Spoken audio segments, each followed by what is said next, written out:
समझ लें।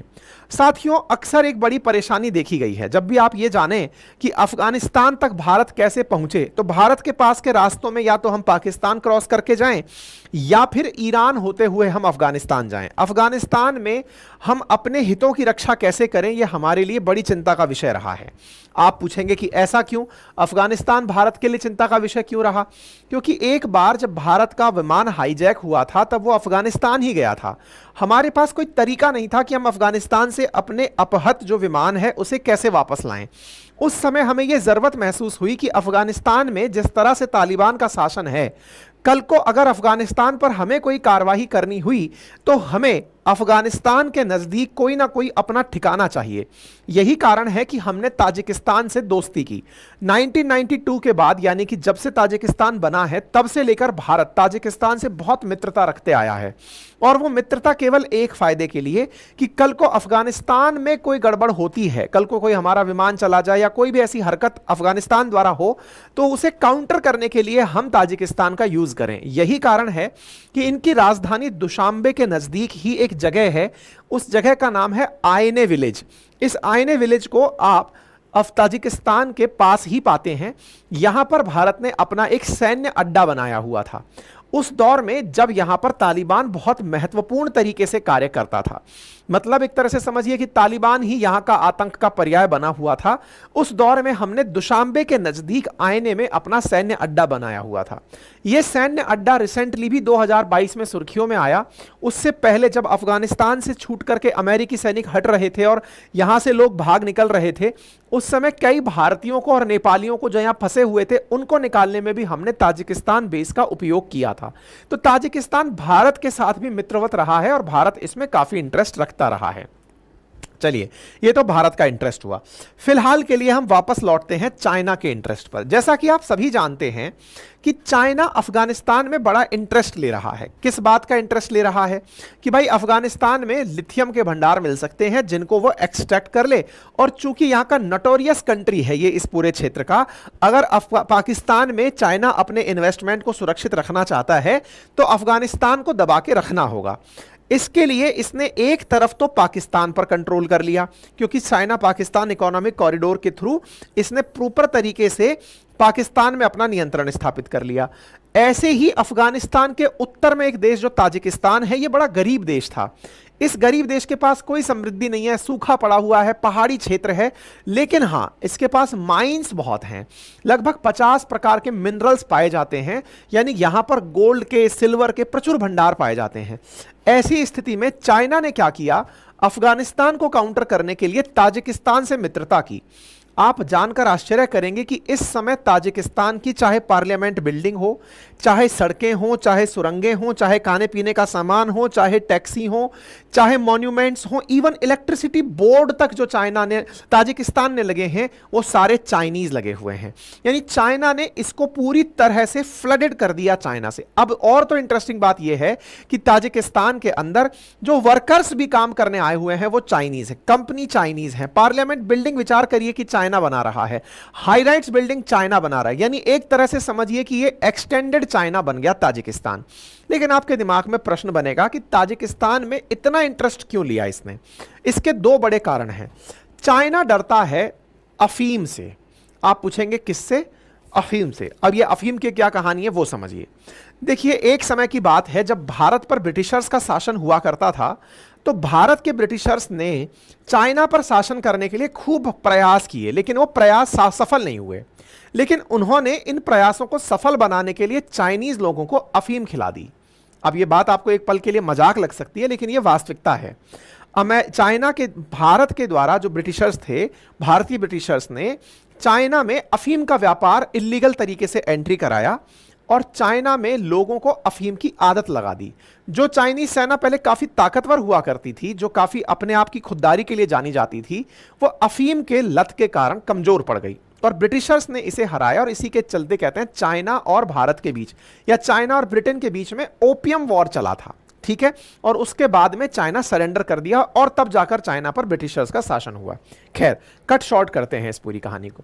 चाइना पर लंबे समय तक शासन रहने के बाद जब चाइना इंडिपेंडेंट कंट्री के रूप में निकलकर आया, चाइनीज कम्युनिस्ट पार्टी का शासन आया, तो उन्होंने अपनी इसी सबसे पुरानी गलती को मिटाने का प्रयास किया। क्या प्रयास था? कि कैसे भी करो हमें चाइना के अंदर ओपियम या अफीम नहीं होने देनी है।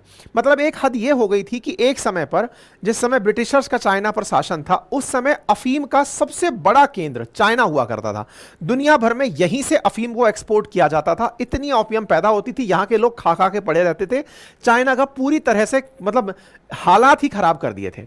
कभी सिल्क ट्रेड करने वाला चाइना अब अफीम ट्रेड किया करता था। अच्छा, तो अब इन्होंने क्या किया? चाइना वालों के साथ मिलकर के, मतलब चाइना की कम्युनिस्ट पार्टी ने सबसे पहले जितने भी खेत जहां पर अफीम पैदा होती थी, या तो उन्हें जला दिया, बर्बाद कर दिया। जो लोग इसका व्यापार करते थे उन्हें गोलियों से भून दिया। अपने देश में से अफीम का नामो निशान मिटा दिया। कि हम गुलाम क्यों बने थे? बोले हम अफीम के कारण बने थे। तो बोले अफीम हम अपने देश में नहीं होने देंगे। कोई बात नहीं, इन्होंने नहीं होने दी।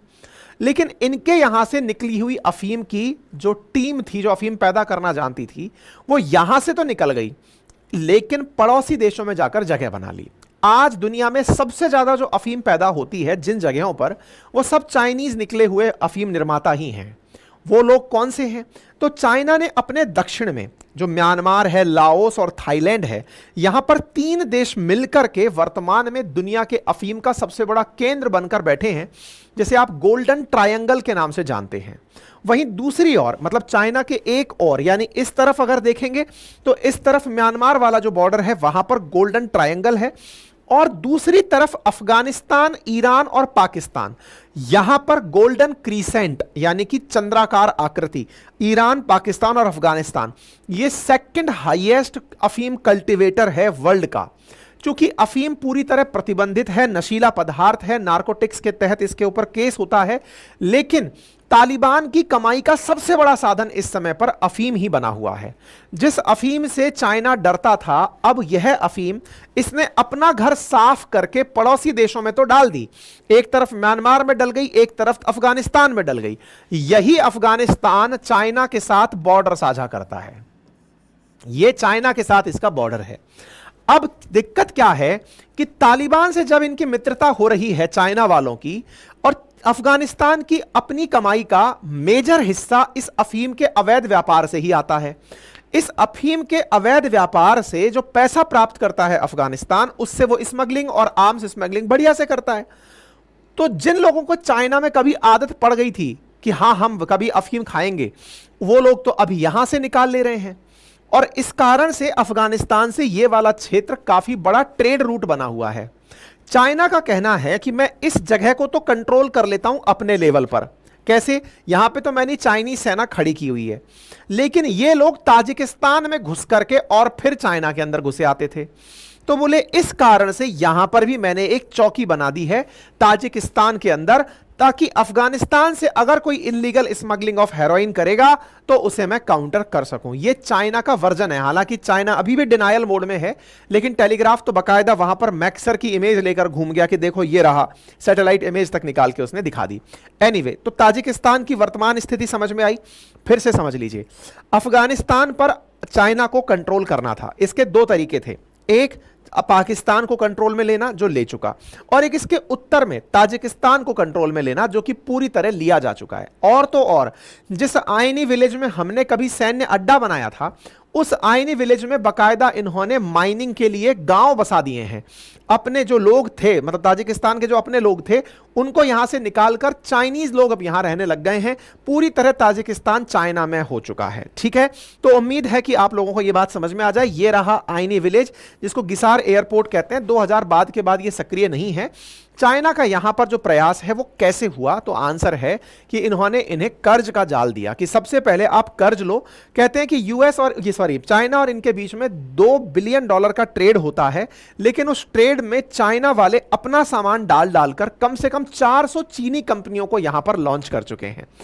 कम से कम 600 ऐसी जगह हैं जहां ताजिकिस्तान में माइंस हैं। उनमें से 50 डिफरेंट मिनरल्स निकाले जा सकते हैं। उन्हीं मिनरल्स को निकालने में चाइना ताजिकिस्तान में लगातार मेहनत कर रहा है।